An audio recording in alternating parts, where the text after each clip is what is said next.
I like salad. Do you like salad?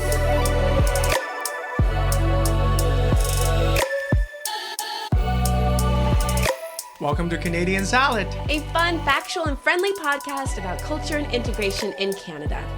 I'm one of your hosts. I'm Ho Shen Ho from China, currently living in Vancouver, unceded territory of Musqueam, Squamish, and Tsleil-Waututh nations. And I'm your other host, Andrea McCoy, an immigrant from the United States and broadcasting you from the unceded traditional territory of the Lekwungen people, the Songhees and Esquimalt First Nations. And you're listening to Canadian Salad. How are you, Andrea? Welcome back, Hoshin. I am better now that you're here. I haven't had... Anyway, I'm good. How are you? I am good. I just had a blood test. All healthy, so that's good. Good for That's you. good to know. Good for you. Especially free of STDs. Thank you. Yes, exactly. Praise, hallelujah, and amen. That's good. And you haven't gotten the cold. There's so many diseases going on right now. I've heard people have oh my God, like so influenza, scarlet fever, people are getting all shingles. kinds of, and my throat is a bit, I get a blood test because my throat has been really sore lately. Yeah. So I thought I had some sort of oral diseases or maybe one of the yeah. flus, but I got nothing. I was like, oh, Hey, okay. maybe I'm just too much spicy food. Just I don't know. Dry Just throat. Yes. Maybe yeah. dry. Or I Maybe talk too that's it. much. I yell too much. That or sing too much. She can't sing. I do that too. That's probably true. Yes. Yeah, exactly. Yeah. Oh, I'm glad you're But anyway, well. today we're not talking Yeah. about singing on my throat, on We're my not? blood Dang. test. I'm leaving this Yeah. podcast. No, I'm just kidding. We're What are going to we talk talking about the big news. Was it my credit card being stolen? Because You that got was big pissed off. news. No, it didn't. Really? No, it didn't. What is the Wow. big news, Hoshin? The big news is Justin quit. Yeah, Justin know. Trudeau, the Justin Prime Trudeau, Minister of yeah. Canada, for those who Canada. don't know. I know. Resigned from He resigned. being a prime minister. Yeah, big deal. Mhm. I'm not What- surprised. I think a lot of us saw it coming. There was a lot of pressure for him too. It's But no longer popular. Yeah. So today we're gonna talk about that and what it means, especially to the minority groups, like the oppressed groups, the non-privileged groups. So what is For specifically what it usually means to them. But before we get to that, how are you feeling, or what was your initial reaction when you heard the news, Andrea? For me, so I think because a very similar case study came out of another country, i.e. United States, where the candidate or the person representing the party for the states, it was Joe Biden, decided not to run for president and had Kamala Harris nominated her. And she had 5 months to run an entire campaign, and Trump ended up winning. And so when I heard the news of Justin Trudeau of course, we have 10 months until the federal election, I thought, this is just going to be a repeat. They're going to put forward a candidate that nobody really knows about. And because everyone already is kind of leaning more conservative, Pierre Poilievre is going to get elected and that's it. And we have another conservative government. So I think initially I was panicking. And then for some reason, this thought just came to my mind. I was thinking about Indigenous people here. And I thought for them and for many other marginalized groups, there's never been kind of an unsettling of, or at least if there's a change in government, people have had to deal with governments never being on their side to begin with. And this is not new. And in my mind, immediately I was thinking what they do is they work together. They have to create that community of resistance or of advocacy, whatever it is, in order to withstand the change in government. And they're not dependent on that. People who are privileged, people who receive benefits by the government, i.e. myself being a white person. That's why it's discerning, because it's, oh no, what's going to happen to me when people from marginalized groups and underrepresented groups have been asking that question for centuries. That's what that's what I thought. How about you, Hoshin? When I first heard that, he was a bit emotional on the stand talking about that. The first thing was like, oh, you had it coming, huh? The song coming in my head. You had it coming. You had it anyway. Exactly.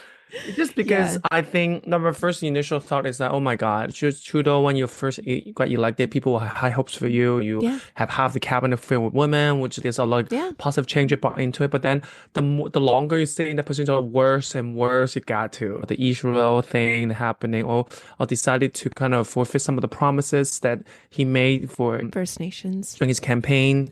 It was Yeah. many bad things, and it just slowly to this point. Yeah. So it gets worse to this point that at some point he is forced to resign. And then also, as you said, I think about what it means. First, his resignation means he's doing a bad job. And who suffers from his bad job? Everyone. Of Mm. course, the minority, the global majority, of course, also Yeah. suffer even more so, especially the disastrous kind of policies that have been going on, about immigration, for example. It has been Yes. one bad Oh news my after the gosh. other. Yes. Yes. And this political change, these unsettling times, is always the people who have to suffer the Yeah. consequences, Mm. which the politician can just say, people don't like me, I resign. Yeah. For him, he still go back to his mansion and then Yeah. drink some champagne and go to sleep. Yeah. He'll But probably for start many of us, modeling afterwards. Probably be like, some hey, modeling. GQ, you need a model? I'm here. LL Bean, do you need a new sweater model? Because I can sweater for your weather. Yes. But Yeah. But he can go back to all of that. But for the people that's uncertain about their For immigration sure. status, that's uncertain about their next meal, uncertain about their house, those are people who has worry sick. They can't just go back to whatever place they have and then pretend nothing Right. is happening. Right. These politicians can just resign and don't have any consequence that goes to them, and then yet everyone else has to suffer. For And sure. that for me also feel like this kind of unsettling unease feeling that just Yeah. that's 'Cause why I think it's important to yeah. talk about this thing. It is important to talk about. And it's important to center other perspectives other than those who are just like, oh, I don't really care who's in office. I just won't even vote. Or it doesn't really affect me. Just kind of that of It's such a just taking that privilege. yeah. Yes. It's such a and privileged saying, way of thinking. If you think it doesn't affect you, that is so privileged so to think that way. privileged. Yeah. So that's why So we're I hope you talking about marginalized groups and underrepresented people who often don't have that voice and are most impacted when things change. So I'm looking forward to agree. this. Same. Let's go over the timeline of his resignation and the implication for Canada. So Yeah. Justin Trudeau announced his resignation on January 6th this year, 2025. Yeah. He's in office for almost a decade. This decision made, as we mentioned, is because his popularity is declining. And there's Sure. definitely some sort of internal government crisis, and there's pressure from all parties, all opposition parties, and even within his own liberal parties. His departure, of course, in the political sense, has created like a leadership vacuum. Now everyone is wondering who is Right. gonna be the next leader for Liberal Party, and this person who's gonna be elected, gonna be, of course, we all know, gonna be temporary until the next election is coming, which is Yeah. within a year, Yeah. gonna I coming soon. know. So Yeah. let everyone know this kind of leadership position is up for grabs. Almost everyone is Yes. up for grabs for everyone. Yeah. And then with political uncertainty, this comes over economic uncertainties, especially for investors. If you're an investor coming in with big money, big project in hand, the political is unsettling. You're not going to do it. Anything must be on hold. A lot of Oh my essential gosh. services, like maybe housing projects, Yeah. even would be on hold as well.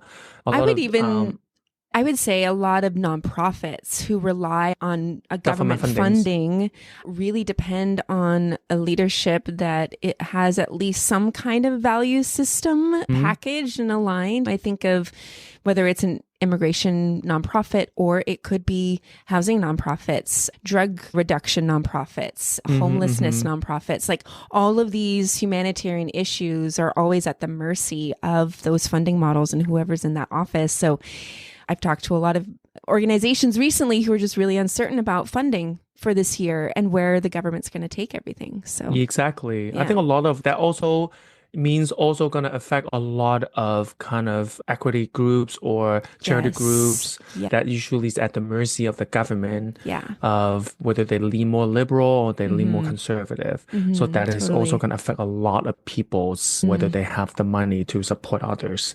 Right. And of course, hiring in some sense slow down as well because again, a lot of investor might hold on their investment or expansion of their business because they don't know what is going to happen.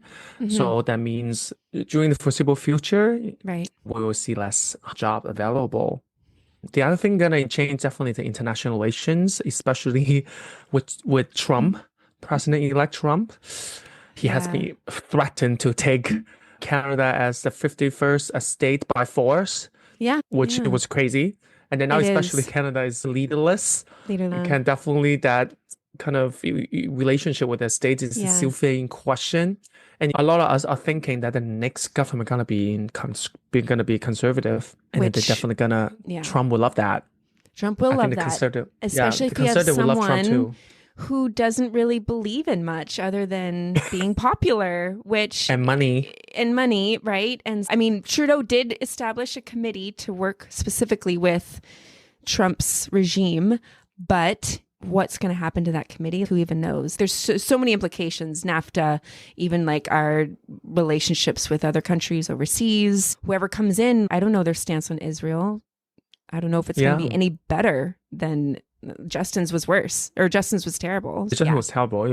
It can't be worse, to be honest. Yeah. Especially with a conservative, you never know.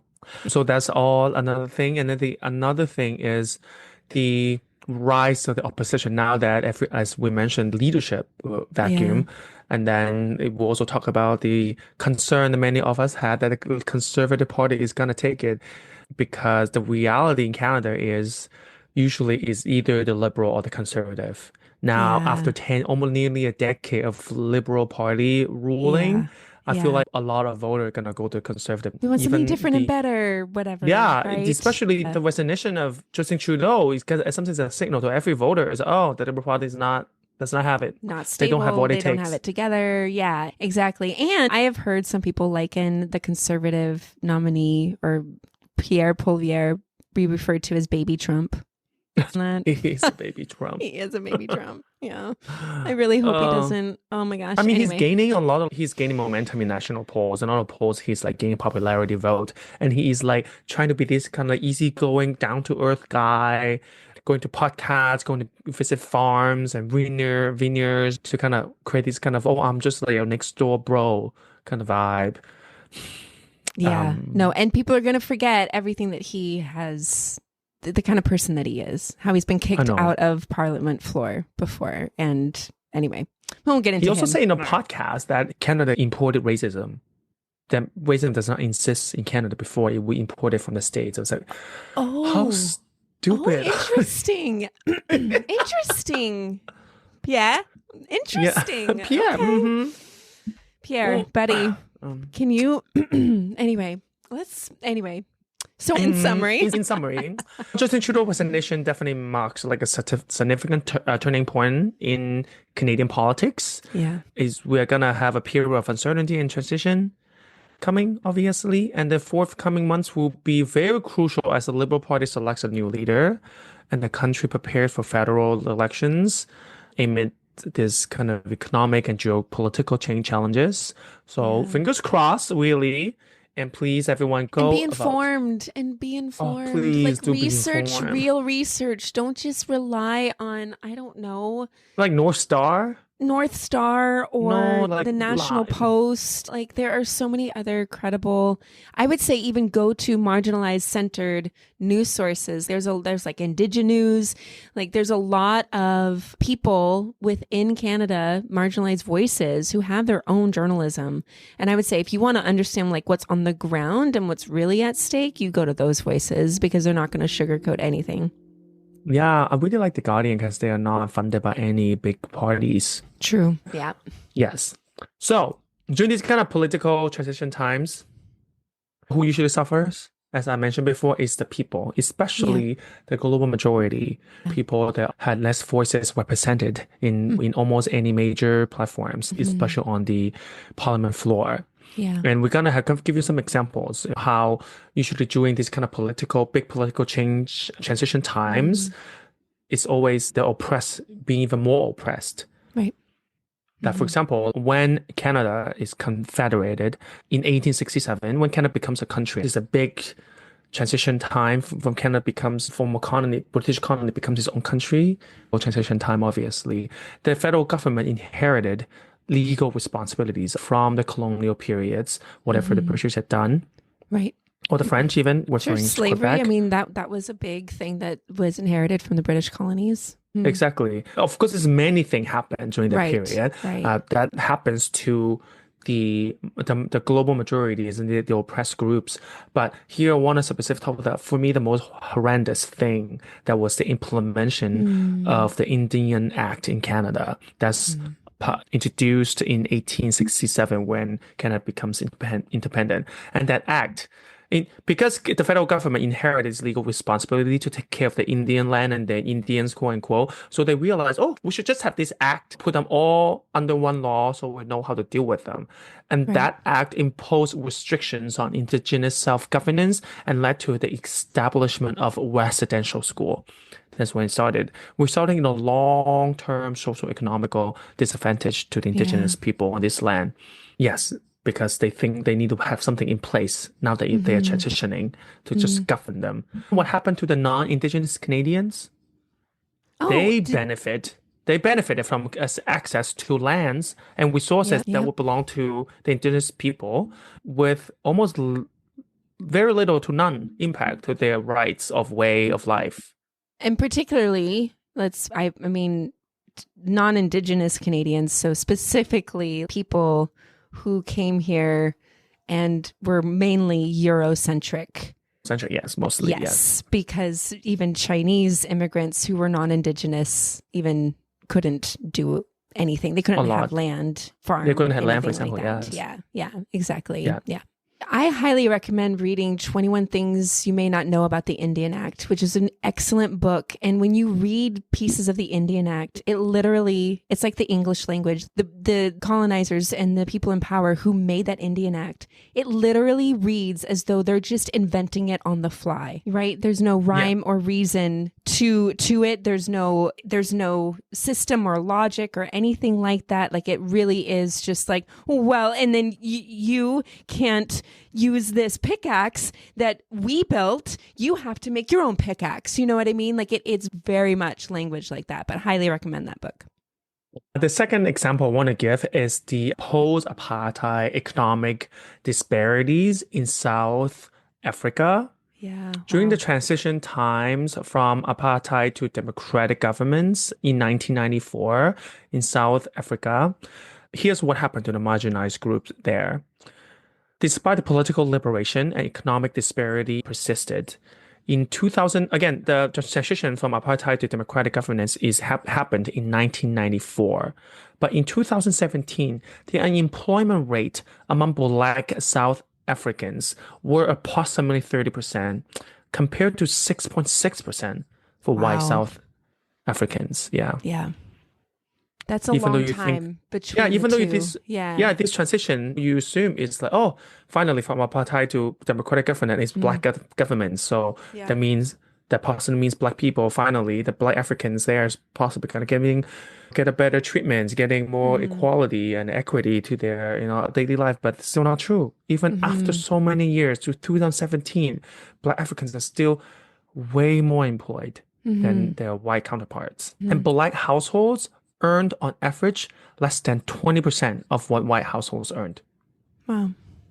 Less than 20% of what they earned. That is crazy. Not even 1/5 of what the white household earns. Right. And that's how the marginalized group still during that kind of transition period still subject to so much challenges. Let's just say that. Yes. And in comparison, of course, then the privileged group, which is in this context of white households, they're retaining their economic advantages with almost limited or no disruption to their social economic status. Exactly. Yeah. The people with power and money during transition time, they're still gonna be able to grasp to those power and money, while people that does not have the power and money have to always ride with whatever way hits them. And you're picking up pieces that have been in place for a really long time. So a lot of the systems that were created in South Africa, but even in Canada here, right? It's one of those things that even with some land back projects, even with the very first Indigenous NP, even with all of these things that we see on occasion coming forward in Canadian news and for Indigenous people in Canada, they take so long because you are still dealing with systems that are still in place. It may not be in place with the leadership, like the leadership might want to do different things, but like society-wise and embedded into laws and in the systems that were created, and I mean like police, I mean the health system, I mean the education system, I mean all of these pieces still need that different type of governance to make that change. And just because there is a new leader that's going to deliver on all these things doesn't mean that those things change for marginalized groups. In fact, it just continues and gets repackaged. I guess. Yeah, because like systematic change always takes a lot of time. Right. And it also takes even more work and determination to actually make that happen. Yes. So you can, let's say using the Trudeau as an example, let's say the next leader is still going to be the Liberal Party, hopefully. Right. I mean, I prefer NDP. Yeah. But it does not mean the new one is going to be just like Trudeau betrayed many of us. So when he first got elected, he promised so many things to us, but at the end of the day, he did not deliver even half of what he said. So that's another part that we have to consider. You have to think about. Leaders also lie. Yeah, they do. They do. And like you said, to your point, even in all of the change, even if we're going from apartheid to democracy, who is bearing the brunt of that transition? It's always those who were already under the boot before that change even happened. Exactly. The thing is, the marginalized group people that have less margin in some sense in their life for things to go wrong. Because time, less effort, less money, less power for things to go wrong for them. They don't have a buffer. So if things go really wrong, sometimes it is really from sleeping on the bed or sleeping on the street. Right. And that's that one thin line there. This political change can be that one thin line that they cross. Yeah. And as for people who has power, has money, has generational wealth. Yeah. Shift much. It doesn't shift because you have a big buffer. Things can go really bad. Things probably have to go dramatically bad for people being in that privileged position to be actually experience some sort of disadvantage or some sort of challenges. They had a very high buffer. I love the way you put that. Yeah, it's true. It's true. In conversations I've had with connections that I've made within the community, within certain First Nations, many of them have expressed, we're not looking to a leader to make these changes for us. Like every leader that has come forward, regardless of party, we hold very loosely in the sense of we're not sure what they're going to do or what they're going to deliver. We're not putting all our hopes and dreams in their hands because we've learned a long time ago that our hopes and dreams rest in our own hands. And that's part of our own agency, our own self-governance. Now, we also acknowledge that they could do terrible things and they have done terrible things and we're going to have to deal with that. But like you said, the buffer has always been so small to begin with. It's just, well, we're already postured and ready and positioned to know that we can't depend on anything that happens. So yeah, he's gone. We're still here. We still have to make do with the crumbs that we have. Okay, we go forward. We keep our heads up and we keep our work hard because we know that there's nothing in the system that the colonizers created that is going to change anything for us. Like Exactly. We the people still have to go to hit the street, go protest, put up a sign and yell as loud as we can to make sure we're heard. We still have to do all these things no matter what party is up there. Like even the NDPs up there, I believe we always gonna have something that we disagree with them, that we have to hit the street because at the end of the day, these leaders, like I said, it doesn't matter whether they're actually doing the right thing or whatever that we believe in, they also can lie when they're actually in that position. And so we always have people with less buffer like us, we always have to be always ready to make sure that take our own means in our hands. Yeah. But that doesn't mean there's nothing we can do, obviously, like I said, but we have to take action in our own hands. So there's something we can do. There's things we can definitely try to our best abilities, especially during times of volatility like this. Here is some actionable items that I think we can share with everyone and hope that everyone can also share with their communities, their friends, because I personally think their importance. First is definitely participate in the civic process, in the political realm. Go vote, go to town halls, go speak your voice. Volunteer, And city hall, be present. Yeah. and educate yourself to know Yeah. what is happening, what is every candidate is doing, and make sure you inform before you speak, so that you always have facts with you. Yeah. And I think another point is remember to build alliance with supportive leaders and organizations. Like if there's some local leaders that you support that have your interest at heart, maybe go volunteer with them, join the organization, and participate whatever alliance they have, support in any way that you can volunteer, you can donate, you can even just make a social media post, whatever you can to help them as well. For more short-term things, you can also do, for example, create some kind of mutual aid groups to address some immediate needs for people in your neighborhoods. Maybe they need clothes, maybe they need food, maybe they need information for finding a job, or immigration lawyer, immigration services, whatever that you can provide to make that connection for them. That would be great. Or at least you can do to create safe spaces for solidarity and collaboration across marginalized groups. If you have that capacity to provide physical space, that would be great. But if not, even online spaces will be great. Make that dialogue happen to make sure people can talk, can reach out to you. If you have the resources provided, that's even better, obviously.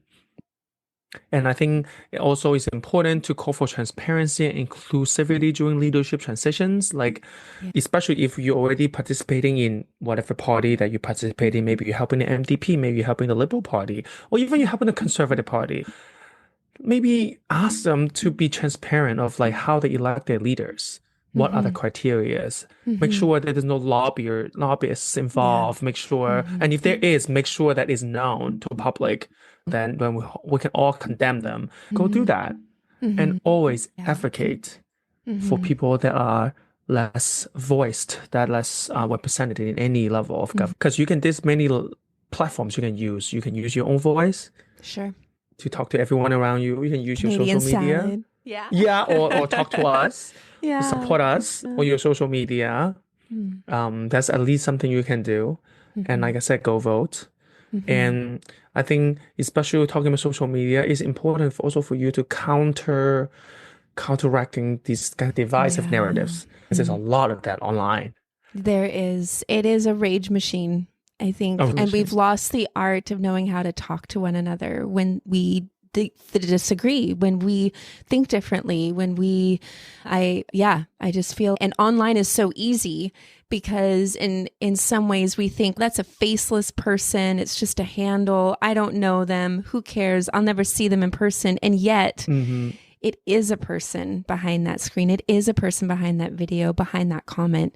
And if we're not remembering that, then obviously you and I have experienced this more recently, but like lots and lots of anger and rage that is just, it's not constructive and it doesn't help anyone for anything. If I may add, I think this is my call to action specifically for white people and maybe for communities of color who just being here within white spaces, decenter white narratives and white voices. So decenter that. That means they're not at the front and center, right? If you always listen to one political news pundit who's white and maybe you like and maybe you think they're progressive, they have a perspective, but they're not going to include a holistic or even a different narrative that needs to be centered. We need to center people who have not been centered. And that means listening to people from the global majority, Indigenous voices, Black voices, Asian voices, female voices, right? So we need that center those people who have been underrepresented and who have not been listened to.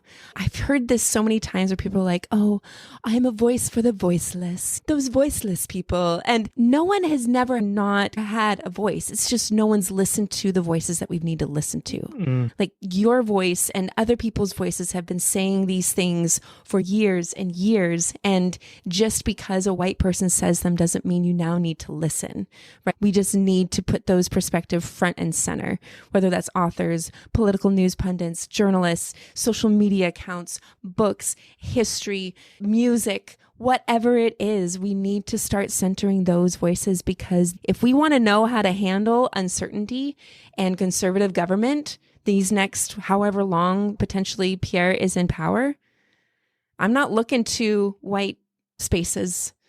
I'm going to be looking to those who have been pushed out because they know how to navigate that. They know how to connect, to collaborate, to do all the things that you're talking about, to create communities, to create resistance, to create safety nets and safeguards and movements. It's already been done. White people don't need to duplicate it. White people don't need to reinvent it.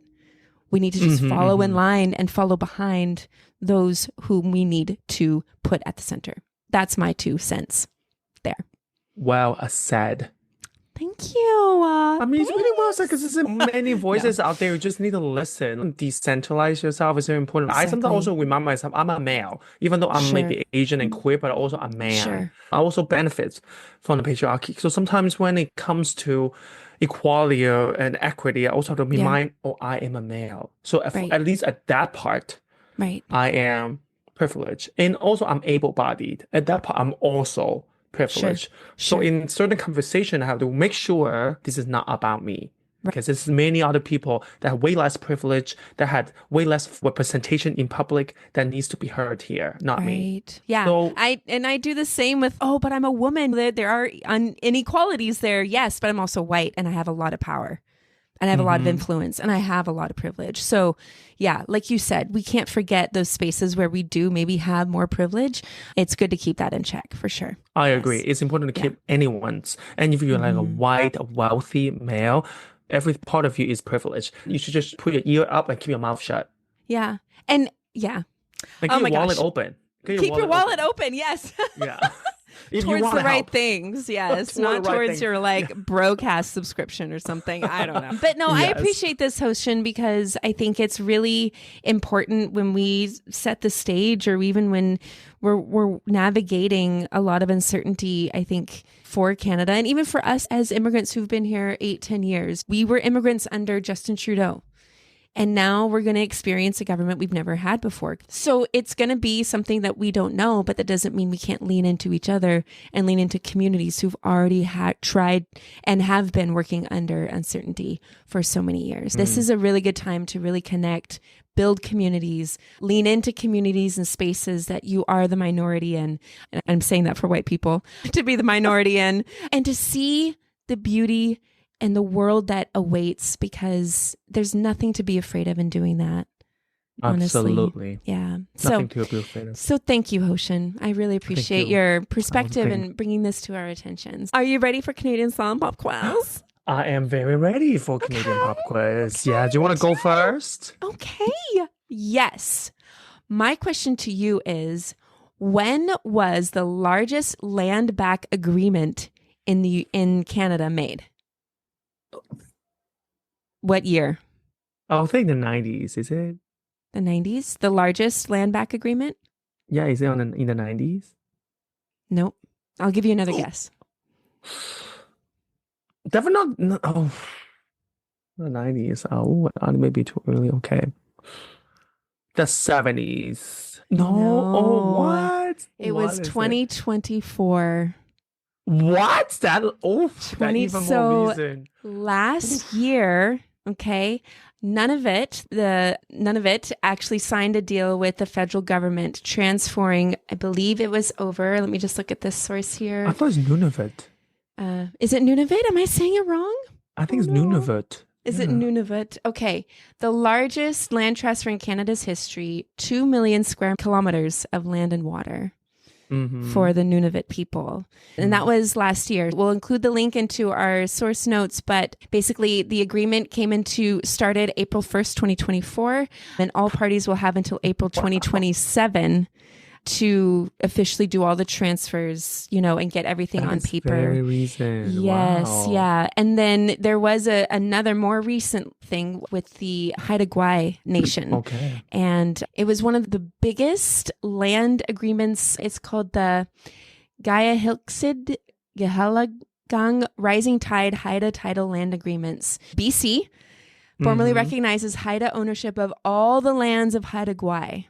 This is the first time in Canadian history that the colonial government has recognized Indigenous title across an entire terrestrial territory, and it's the first time this kind of recognition has occurred outside of the courts. Ooh. So it's huge, and it's an agreement. This isn't, It's huge. this is, yes. So and that was all last year, but this is like 20, 30, 50, 70, 90, 100 plus years in the making. So know, it's this is crazy. why it just goes to show you still work hard no matter who's in power. You still work hard no matter what. You don't rest on whoever's in government because you I can't, agree. especially if you are not represented. All right, Hoshin, for you, what's your question? My question is slightly easier, I Okay. think. Who is the first Canadian Prime Minister to resign? Oh, yeah. This was not on the citizenship test. I'm going to say the only ones that I know. So I'm going to say Stephen Harper. The only one that you don't know, Pierre Trudeau? I mean, I've heard of him, but I don't think he resigned.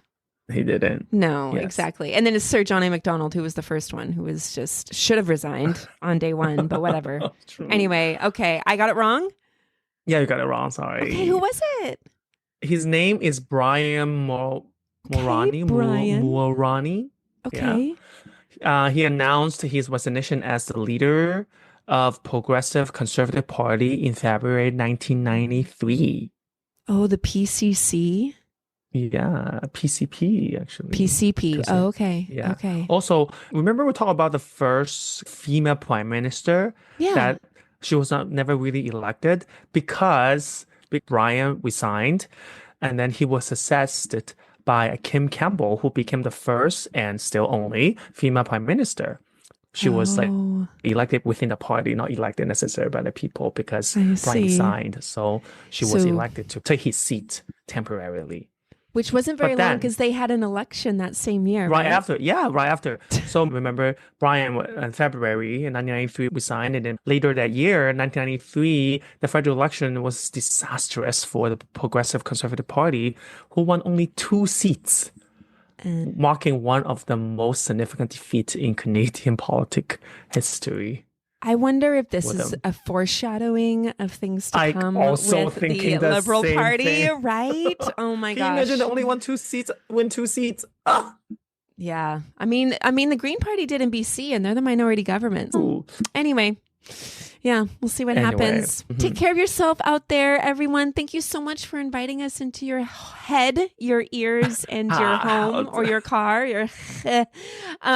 Do follow us on Instagram and TikTok, and check us out on our website, canadiansalad.ca.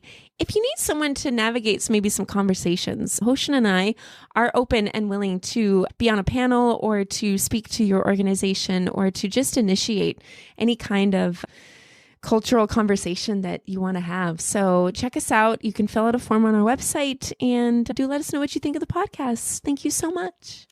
Yes, and leave us a comment. We'd love to hear from Yeah. you. Yes. All right. See you next time. Okay. Bye. Bye. Canadian Salad is written and produced in British Columbia, Canada by Hoshin Ho and Andrea McCoy. Theme music is by Naver Avetyan from Pixabay.